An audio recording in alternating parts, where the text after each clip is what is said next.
গানটা খুব সুন্দর না? হ্যাঁ, দারুণ লাগে গানটা। যাই হোক, এইটুকুই করলাম। মনে হচ্ছিল যে এই গানটা এই দুটো লাইনই করি, তো এই দুটো লাইনই করলাম। হ্যালো বন্ধুরা, কেমন আছো সবাই? আশা করছি তোমরা সবাই ভালো আছো আর আমিও ভালো আছি। আজকে এই ভিডিওতে দুটো টপিক থাকবে। প্রথম টপিকটা অবশ্যই করে মারু, আর দ্বিতীয় টপিক থাকবে বিবি। দেখো, আমি তোমাদেরকে একটা স্পষ্ট কথা জানিয়ে দিই, সেটা হচ্ছে আমার তরফ থেকে জানিয়ে দিই, একদম স্পষ্ট কথা স্পষ্টভাবে জানিয়ে দিই। গতকাল থেকে আমি যে কন্টেন্ট করছি বিবিকে নিয়ে, সম্পূর্ণ কিন্তু একদম অ্যাজ এ কন্ট্রোভার্সি ক্রিয়েটারই করছি, আর অন্য কোনো সম্পর্ককে মাথায় রেখে কিন্তু করছি না। যেরকমটা কিনা মারুকে নিয়ে করছি বর্তমানে, ঠিক তেমনি অ্যাকচুয়ালি একটা জোন থেকে বেরোতে, একটা ঘোর থেকে বেরোতে, অবশ্যই এটা ঘোর ছিল, এই ঘোর থেকে বেরোতে সময় লাগে। তো আমার মনে হচ্ছে এইবার সেই জায়গাটা আমি চলে এসেছি। অনেক দিন তো হলো, তাই না? আর কত দিন থাকে বলো? আর যদি আমার দিক থেকে কোনো রকম কোনো ফল্ট থাকতো তাহলে হয়তো কষ্ট আরও বেশি হতো। আর আমার ফল্ট থাকলে অবশ্যই আমি একেবারে বলে না, একেবারে ষষ্ঠাঙ্গে প্রণাম করে ক্ষমা চেয়ে নিতাম। এরকমটা আমি, সেটা তোমরা ভালো মতন জানো। তো যাই হোক, সবাই সমান হবে এরকমটা একদমই না। আমাদের হাতের একই হাতের 5টা আঙুল সমান হয় না, তাহলে বাদ বাকিটা তো তোমরা বুঝতেই পারছো যে আমি কী বলতে চাচ্ছি। তো যাই হোক, এটাই বলার জন্য এই বিষয়টা তুললাম যে এখন থেকে আমি বিবি বলো, মারু বলো, মিনা বলো, এই সবাইকে নিয়ে কিন্তু অ্যাজ এ কন্টেন্ট হিসেবেই আমি কন্টেন্ট করব। কোনো রকম কোনো পার্সোনাল গ্রাজেস তার মধ্যে থাকবে না, ঠিক আছে? এইরকমভাবে যত চলতে পারবো আশা করি ততই ভালো দিকে যাব। নিজের মনও শান্তি থাকবে, আমারটা শান্তি থাকবে, আমার মনটাও শান্তি থাকবে। যাকে নিয়ে কন্টেন্ট করব তার মধ্যেও কোনো রকম কোনো কনফিউশন থাকবে না। আর অবশ্যই করে ভিডিও টু ভিডিও করারই চেষ্টা করব একদম। আর হচ্ছে তোমার যাতে করে কোনো রকম কোনো নোংরামও আমাকে নিয়ে না কেউ করতে পারে, কেউ না করতে পারে, ঠিক আছে? এবার একটা কথা লাস্ট ডিম্পির উদ্দেশ্যে বলে যাই। যেহেতু দেখলাম ও আমার ভিডিওর আমার কথার উত্তর দিয়েছে, তো সেখানটা আমার একটাই কথা বলার, ওর যা যা বলেছে সেটা নিয়ে আমার আর কোনো বলার কিছু নেই। যে আমি যখন সংসার ছেড়েছিলাম, ফ্ল্যাটে গেছিলাম, তখনও আমাকে নিয়ে দালাল বলেছে, হ্যানা বলেছে, তানা বলেছে। আমার ওইসব নিয়ে কোনো রকম কোনো মাথা ব্যথা নেই। শুধুমাত্র আমি যেটা বলেছিলাম সেটা ও ক্লিয়ার করেছে ওর মতন করে। এইবার আমাকে উদ্দেশ্য করে একটা কথা বলেছে, সেটা আমার খুব ভালো লেগেছে। সেটা হচ্ছে যে কেন আমি কনফার্ম নই যে আমি সেই দিকে আর কোনোদিনও পা বাড়াবো না। আমি একটা কথা বলেছিলাম যে নিজেকে নিয়ে আমি বড্ড ধন্দে ভুগি, বা যদি আবার চলে যাই, যদি আবার হয়ে যায়। কেন বলো তো? কারণ এরকমটা আমার সঙ্গে হয়েছে, অনেকবার হয়েছে, সেটা তোমরা জানো। হ্যাঁ, মানুষগুলো হয়তো আলাদা আলাদা ছিল, আবার একই মানুষের সঙ্গে 2বার 3বার হয়েছে, সেটা তোমরা সাক্ষী সবাই। এবার এই কারণের জন্যই নিজেকে নিয়ে অতটা কনফার্ম হয়ে বলতে পারি না। কারণ নিজের পাস্টটা দেখলে পরে না, যে আমি এতভাবে এত মানুষের কাছে কষ্ট পেয়েছি, সেটা দেখলে পরে কেমন যেন একটুখানি দোলাচলতার মধ্যে পড়ে যায়। এই কারণেই আমি মানে ওই পুরো একেবারে কনফার্মেশন তোমাদেরকে বলতে পারছি না। তো সেই কারণের জন্য এই কথাটা বলেছি। আর দেখলাম অনেকে ভাবছে যে পুনর্মিলন, যেহেতু আমার কষ্ট হচ্ছে বলেছি তার জন্য নাকি পুনর্মিলন। আবার এটা অনেকে দাবি করে বলছে যে আবারও সম্পর্ক তৈরি হবে। আমি একটা কথা, এই কথাটাতে যদি কেউ মনে করে যে আমি রাস্তা ক্লিয়ার করছি, তাহলে আমার কিচ্ছু করার নেই। আমি একটা কথায় ভীষণ মানি, সেটা হচ্ছে ভবিতব্য। সেটা কি সেটা আমরা কেউ জানি না। এই বিষয়টা আমরা মানি, এই বিষয়টা আমি মানি যে ভবিষ্যতে কি হবে না হবে। কারণ আমি এরকম একবার বলেছিলাম যে কোনোদিনও যদি রানাঘাটে যাই 6 নম্বর স্টেশনের দিকে ফিরেও পর্যন্ত তাকাবো না। তারপরে কত কি হয়েছে সেটা তোমরা সবাই জানো। সেটা কিন্তু সম্পূর্ণটা পরিস্থিতি অনুযায়ী হয়েছে, পরিস্থিতি অনুযায়ী এক এক করে হয়ে গেছে, ঠিক আছে? এইরকম আর কোনো দিনও হবে কি না আমি কি করে বলবো। কিন্তু হ্যাঁ, একটা জায়গা যে মাইন্ডসেট করেছি সেটা কিন্তু একেবারে চিরদিনের জন্যই করেছি। এবং আমি তোমাদেরকে বলেছি যে আমার একটা মানুষের জন্যই কষ্ট হচ্ছিল, আর কিন্তু আমার মনের মধ্যে কোনো রকম কোনো দ্বিধাদ্বন্দ্ব ছিল না। সেই জায়গাটাও নিজেকে ক্লিয়ার করে দিয়েছি, বোঝাতে পারলাম। আর রইল পড়ে, হ্যাঁ, ও যেই কথাটা ডিম্পির ভালো লেগেছে সেটা হচ্ছে ব্লাড রিলেশনের, এটা তো আর ব্লাড রিলেশন না যে মুখ দেখা দেখি করতেই হবে না চাইলে। এই কথাটা একদম ঠিক বলেছে। তো হ্যাঁ, এরকমভাবে যদি এরকম ভালো করে উদাহরণ দিয়ে বলে না, তাহলে মনে আরও জোর পাই যে না, সত্যি সত্যি এবার নিজেকে এতটা স্ট্রং করব যে আর কাউকে যেন প্রয়োজন না পড়ে। তো যাই হোক, এই কথাটা ক্লিয়ার করে এইবার যাব টপিকে। সেটা হচ্ছে প্রথমে মারুকে নিয়ে বলবো। মারুর গতকালকের ভিডিওতে দেখলাম তার শ্বশুর শাশুড়ি এসেছে এবং জায়ের ছেলেটা এসেছে।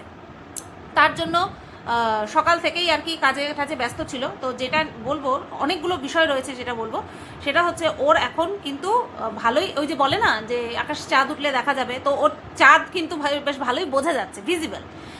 আর তাহলে এখন যে আরও মনে হয় মানে কি বলবো, বুঝে শুনে চলাফেরা করতে হবে।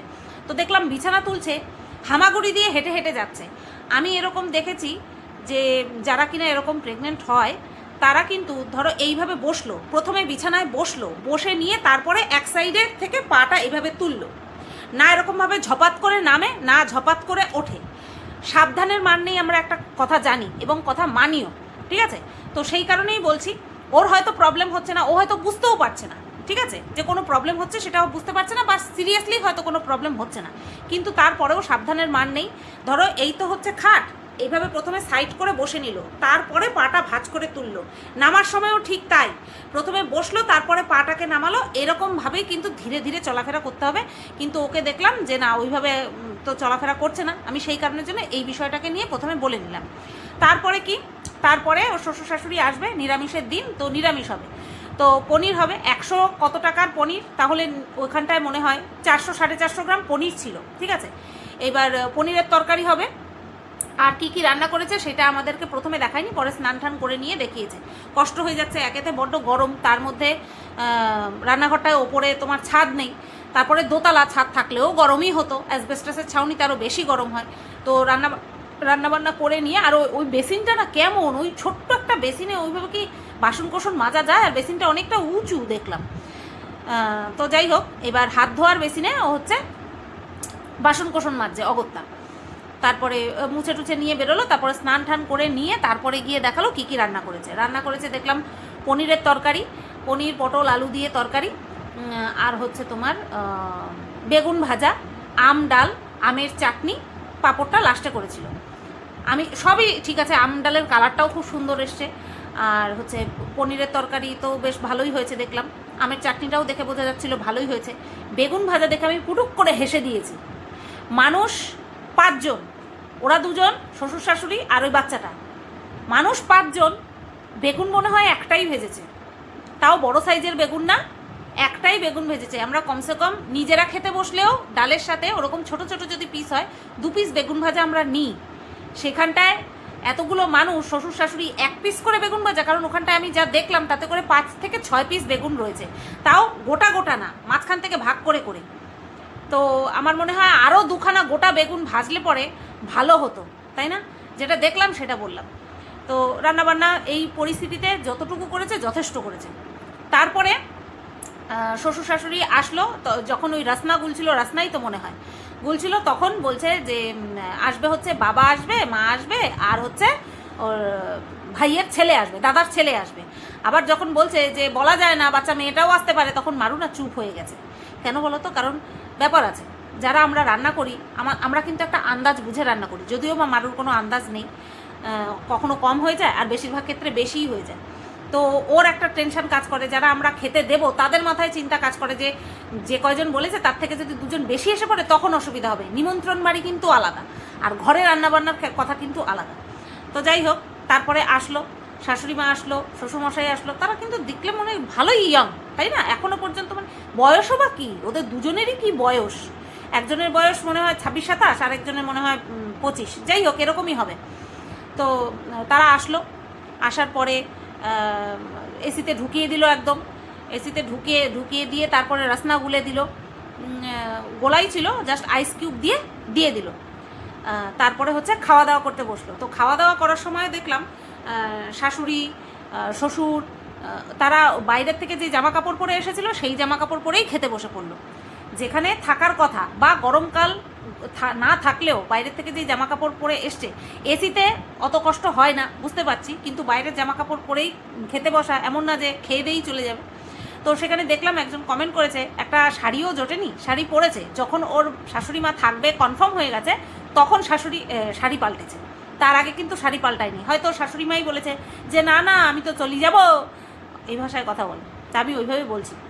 আমার বর মাঝে মধ্যে বলে যে কে কিভাবে কথা বলেছে, কোন কাস্টমার এসে যদি কোনো বলার মতন কথা হয়, যদি সেই কাস্টমার হিন্দিতে কথা বলে থাকে, আমার বর সেইভাবেই আমাকে বলে। তখন আমি বলে, তুমি বাংলায় বলতে পারছো না? বলে না, সে যেইভাবে বলেছে সেইভাবে না বললে হয়। তো আমিও তাই সেইভাবেই বলছি যে হয়তো শাশুড়ি ভেবেছে যে চলে যাবো, তার জন্য আর ড্রেস চেঞ্জ করবো না, ঠিক আছে? ড্রেস শাড়ি চেঞ্জ করবো না। তো যখন ফাইনাল হলো যে না সে থাকবে, তারপরে গিয়ে একটা সুতির শাড়ি পরেছে। এটাই আগে দেয়নি কেন সেই নিয়ে কমেন্টটা এসছে। তারপরে তোমার সন্ধেবেলা বর আর শ্বশুরমশাই কাজে চলে গেল। কি সুন্দর না, বেশ শ্বশুর আর বর কাজে চলে গেল, শাশুড়ি আর বৌমা মিলে গল্প করছে, সিঙ্গারা খাচ্ছে, বলছে নিচেই সিঙ্গারা পাওয়া যায়, সিঙ্গারার জিলাপি পাওয়া যায়, তো নিয়ে এসে। আমার কেন জানি না মনে হলো ওটা মারুই নিয়ে এসছে। আমার কেন জানি না মনে হলো সিঙ্গারা আর জিলেপি মারুই নিয়ে এসেছে। কারণ এসির মধ্যে থাকলে পরে যদি বর এসে দিয়ে যায়, কিনে দিয়ে যায়, তাহলে কিন্তু ওরকমভাবে ঘামে না। আর সবচেয়ে বড় কথা, যদি বর এনে দিয়ে যেত তাহলে ওই সিঙ্গারার দাম আর জিলিপির দাম আমরা জানতেই পারতাম। যে কোনো জিনিস এনেই এখানে কত আছে জানি না, এত টাকার জিনিস, এইটা এত টাকা, ওটা অত টাকা, টাকার হিসাবটা আমরা আগে পাই মারুর বরের কাছ থেকে। তো তাই বলছি, যদি ও এনে দিয়ে যেত তাহলে আমাদের স্বাদের পাশাপাশি কীরকম খেতে তার পাশাপাশি দামটা কত টাকা সেটাও কিন্তু আমরা জানতে পারতাম। আর মারুর চোখে মুখের ঘাম আর হাফ ধরা কথাবার্তা শুনে বোঝাই যাচ্ছিল যে ওটা মারু নিয়ে এসেছিল, এটা আমার মনে হয়। ঠিক আছে, যাই হোক, সাবধানে চলাফেরা করলেই হবে আমাদেরকে। জানি না মিথ্যা কথা বলেছে কিনা, তবে মিথ্যা কথা বলার প্রয়োজন পড়ে না, সবটাই ওর। ও যত সাবধানে থাকবে ওরই সব কিছু সাবধানে থাকবে, তাই না?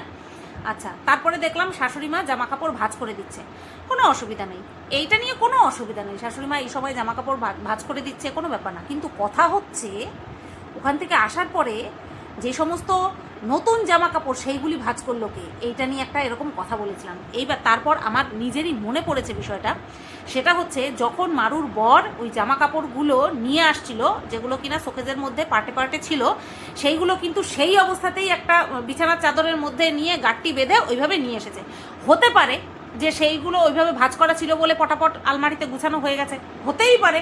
যেরকমটা আমি যখন বলেছিলাম যে এসি টিভি এগুলি হয়তো খারাপ হয়ে গেছে বলে দোকানে ঠিক করার নাম করে ওগুলো নিয়ে পালায় চলে আসে, পরবর্তীকালে ওরা কিন্তু এই এক্সকিউজটাই দিয়েছিল যে হ্যাঁ ঠিক করার নাম করে দোকানে নিয়ে গিয়ে তারপরে সেখান থেকে ওই রানাঘাটে ফ্ল্যাটে নিয়ে গেছে।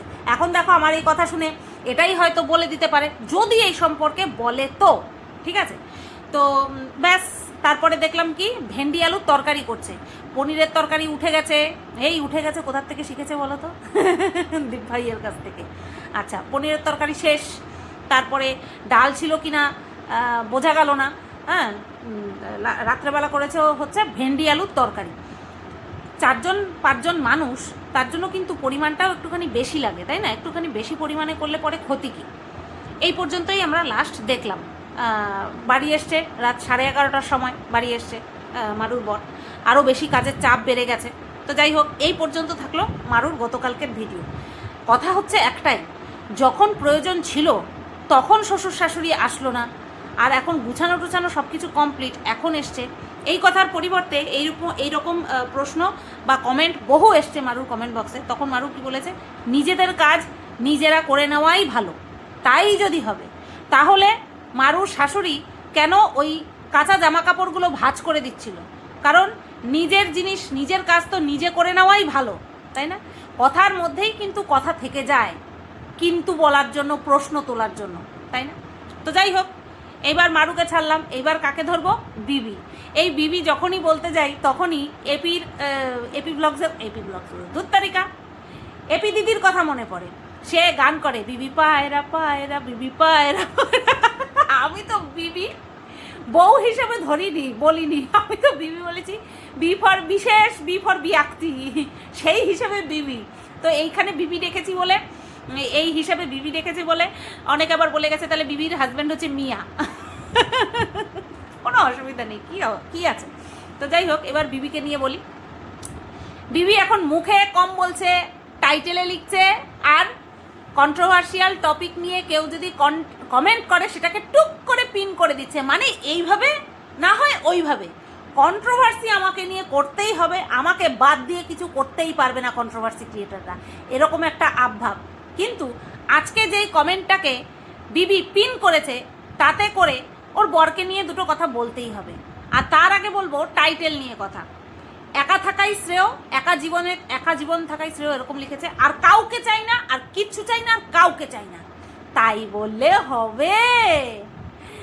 আরও দুজন তো আছে, ও তাদেরকে রাখতেই হবে। ঠেকা বেঠেকা, এখানে ঠেকা অর্থে অন্য কিছু তোমরা মিনিং করো না। এখানে ঠেকা অর্থে কাকে ভালোবাসবো, কাউকে তো চাই, হ্যাঁ, এই ঠেকা একটা।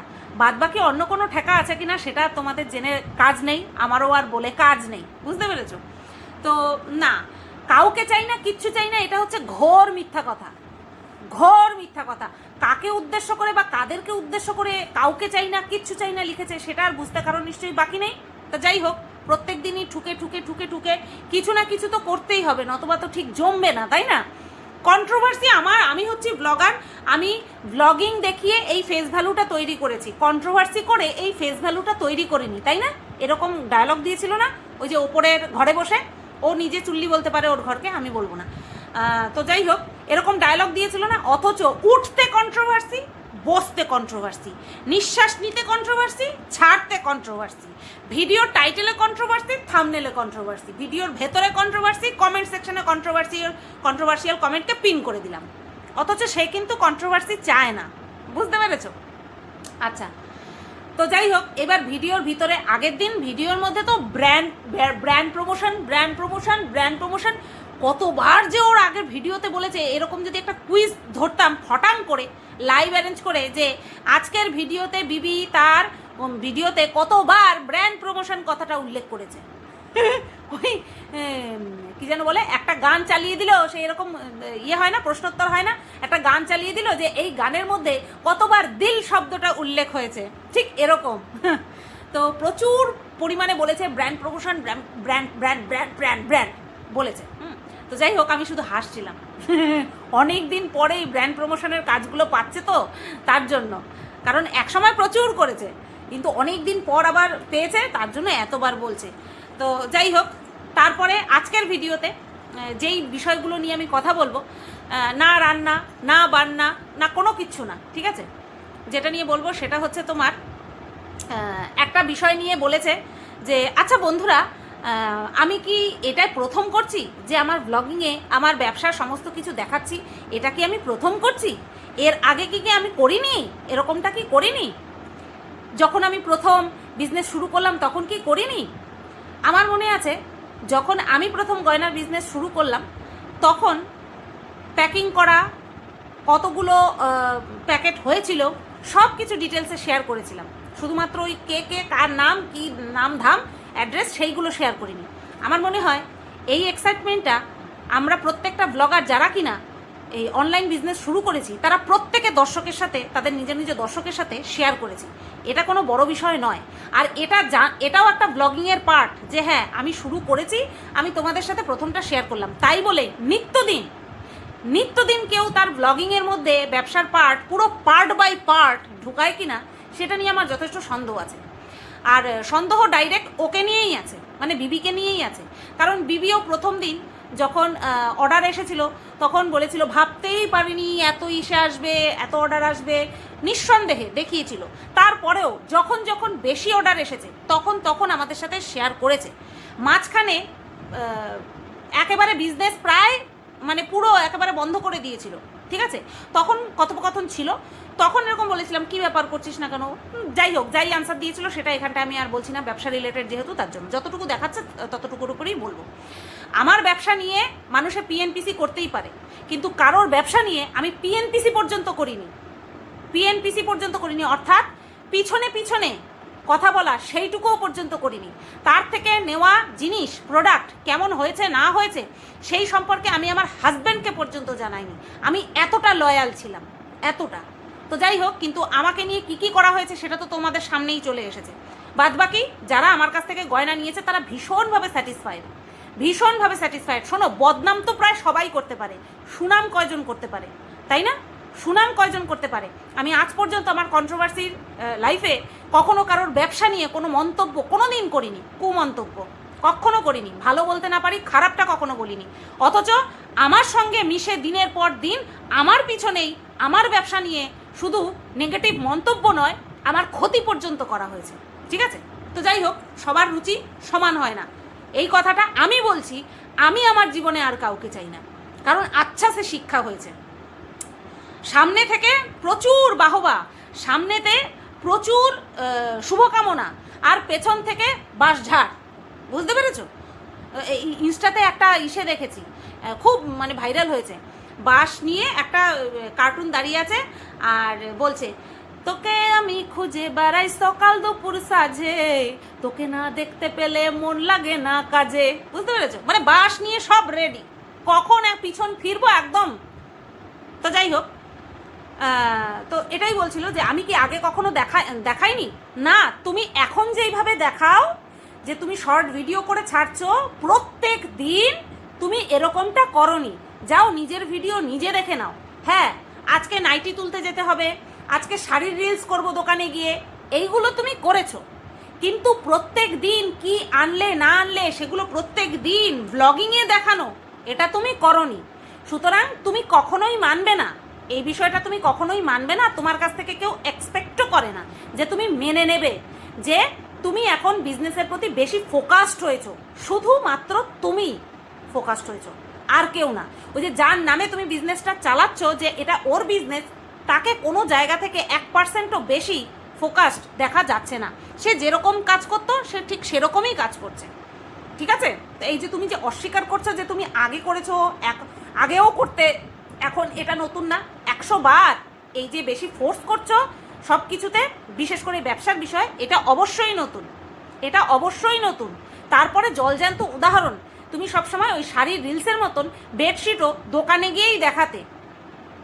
মার্কেটে কম্পিটিশন বেশি আসার পরে তুমি এখন সেটাকে স্টক করছো, বাড়িতে আনছো, কিনে আনছো, তারপরে গিয়ে তুমি বিক্রি করছো। তুমি এগুলো মানতে পারবে না, মানলে পরে তোমার সম্মানে লাগবে। ঠিক আছে, যাই হোক, এই একটা বিষয়। এইবার আসি ওর, প্রথমে ওর ভিডিওর কথাটা বলে নিই, তারপরে ওই কমেন্টটাকে নিয়ে বলবো। ভিডিওতে বলছে, এই যে আমি এখন 11:30টার সময় যাচ্ছি, আমার ঘন্টা 2-এর কাজ আছে, তো 2টোর সময় উঠেছে, তাহলে 2.5 ঘন্টা লেগেছে। 2.5 ঘন্টায় সে কী কী কাজ করেছে? অ্যাড্রেসগুলো বের করে করে, যে বুকিংগুলো ছিল তার সঙ্গে মিলিয়ে মিলিয়ে জিনিসপত্রগুলো বের করেছে, বেডশিটগুলো বের করেছে। ঠিক আছে, মনে হয় শুধু বেডশিটই ছিল, আর অ্যাড্রেসগুলো বলে দিচ্ছিল, আর ওর বর লিখছিল। তো এই কাজ করতেই 2-2.5 ঘন্টা। আমি 2-3 দিনের লাইভের পর যদি তারপরে প্যাকিং করতে বসি, তাহলে কষ্টটা বেশিই হয়।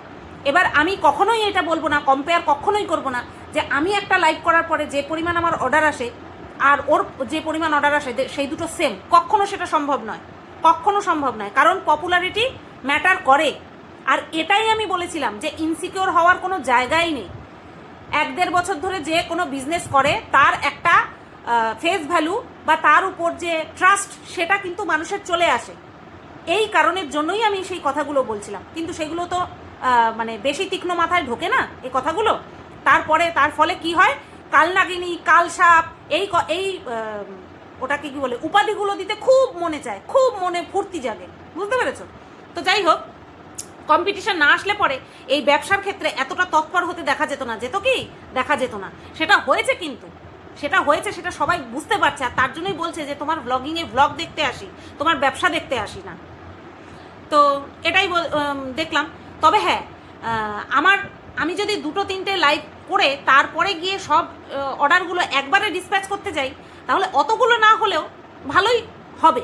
ঠিক আছে, আর সেখানটায় পরিশ্রমটাও আমার বেশি হবে, কিন্তু আমি সেটা করি না। আজকে আমি লাইভ করলাম, আজকের লাইভে যেই অর্ডারগুলো আসলো, কালকে আমার প্যাকেজিং কমপ্লিট হয়ে যায়, পরশুদিন আমি ডিসপ্যাচ করে দিই। আমি এরকমটাই করি, তাহলে কি হয়, আমার কষ্টটা কম হয়। আর যেহেতু অর্ডার নেওয়া, লাইভ করা, মাল তোলা, লাইভ করা, অর্ডার নেওয়া, অ্যাড্রেস লেখা, প্যাকিং করা, তারপরে ডিসপ্যাচ মাঝে মধ্যে আমি বরের কাছে পাঠিয়ে দিই, সব কিছু করে দিয়ে পাঠিয়ে দিই, আমি অ্যাড্রেসটা ফরওয়ার্ড করে দিই, ব্যাস হয়ে গেল। A to Z আমি করি, তাই আমি বুঝি কতটা পরিশ্রম হয়। তো এই কথাগুলো কেন বলছি? তা বিবি বলছে আমি তো করি, আমি শুধু এই তো মিলিয়ে মিলিয়ে প্রোডাক্টগুলো বের করছি আর অ্যাড্রেসগুলো বলছি। বেশি কষ্ট কিন্তু আমার বরের হয়। আমরা তো বুঝি না বলো কোন কাজটা কতটা কষ্টের, আমরা তো বুঝি না। বিবি মুখ ফেরে ফেরে চিৎকার করে করে বোঝাচ্ছে যে ওর বরের কতটা কষ্ট হয়।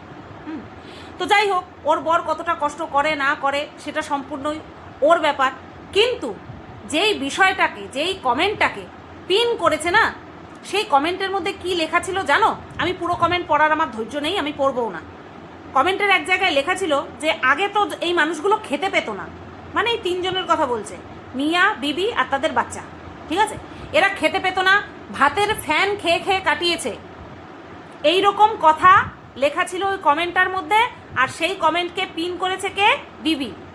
কি বুদ্ধি, কি মারাত্মক বুদ্ধি! ওর এই বুদ্ধি দেখলে পরে ওকে এরকম উল্টা কুর্নিশ জানাতে ইচ্ছে করে আমার। নিজে বলে আমার হাজবেন্ডকে নিয়ে এরকমভাবে বললে সবারই কষ্ট হয়, ঠিক আছে? যে কোনো আজকে যদি আমার হাজবেন্ডকে নিয়ে কেউ উল্টোপাল্টা বলে আমার কি ভালো লাগবে? ভালো লাগবে না। ঠিক তেমনি ওর হাজবেন্ডকে নিয়ে যদি কেউ বলে সে কথাটা যুক্তিযুক্ত হোক বা অযৌক্তিক হোক, ওর খারাপ লাগবে, এটাই স্বাভাবিক। তাহলে কি করে এরকম একটা কমেন্টকে সে পিন করতে পারে যেখানে লেখা ছিল যে ইউটিউবে আসার আগে তাদেরকে ফ্যান খেয়ে কাটাতে হয়েছে? এটা তো পুরোপুরি তার হাজবেন্ডের দিকেই, তার হাজবেন্ডের অপারগতার দিকেই, অক্ষমতার দিকেই ডাইরেক্ট আঙুল তুলছে। যে যার হাজবেন্ড হাতে পায়ে কর্মঠ, তার ফ্যামিলিকে কেন ফ্যান খেয়ে কাটাতে হবে? না, কোভিডের সিচুয়েশনটাকে কাজে ধরলে কিন্তু হবে না। সেই সময়েও কিন্তু মানুষে করে খেয়েছে। কেউ পাড়ায় পাড়ায় মাছ বিক্রি করেছে, সবজি বিক্রি করেছে, ঠিক আছে? প্রচুর করেছে, এরকম দেখেছি, নিজের চোখে দেখেছি। হ্যাঁ, আমাদের উপরে ভগবানের আশীর্বাদ ছিল, তার জন্য আমাদের খাদ্য কষ্ট হয়নি। কিন্তু এছাড়া এক্সট্রা কোনো কিচ্ছু সেই সময় দাঁতে দাঁত চেপে সহ্য করেছি, কোনো কিচ্ছু খরচা করিনি এক্সট্রা, শুধুমাত্র খাওয়া খরচ বাদে। আর তাই যদি বলতে হয় তাহলে তো বলবো সেই সময়টাতেই, এই কোভিডের সিচুয়েশনেই তো এর কী যেন বলে, ভিডিওতে আসা, ইউটিউবে আসা, টিকটক থেকে ধীরে ধীরে ধীরে ধীরে চ্যানেল দাঁড়িয়ে যাওয়া। তাহলে তার আগেই ওদের সংসারে এরকম অভাব অনটন ছিল না। আমাকে কি বলা হয়েছিল না হয়েছিল 3 বছর আগে সেই কথা আমি তুলছি না।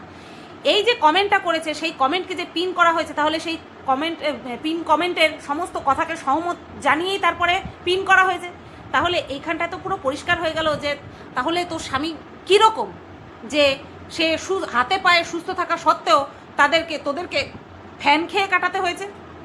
একটা কমেন্ট পিন করার আগে তার প্রত্যেকটা লাইন এবং লাইনের অন্তর্নিহিত অর্থ বোঝার চেষ্টাও করে না। ঠিক যেরকমটা চেষ্টা করেনি যে কালনাগিনী, কালসাপ এরকম বলছে, এখানটায় আমার লাভ রিয়্যাক্ট বা আমার উত্তর দেওয়াটা কি খুব দরকার, যেরকম বোঝেনি ঠিক সেরকমই বোঝেনি, এইটাও বোঝেনি যে এই যে আমি কমেন্টটাকে পিন করলাম এটা তো আমার স্বামীর দিকেই যাচ্ছে, যে আমার স্বামী বিয়ে করেছে, ঠিক আছে চলো পালিয়ে বিয়ে করেছে, তারপরে বাচ্চা হয়েছে, তারপরে ফ্যান খেয়ে কাটাতে হয়েছে। চলো এই ভিডিওটা এই পর্যন্তই রাখলাম, কেমন লাগলো অবশ্যই কমেন্ট করে জানিও। সবাই তোমরা ভালো থেকো, সুস্থ থেকো, টাটা।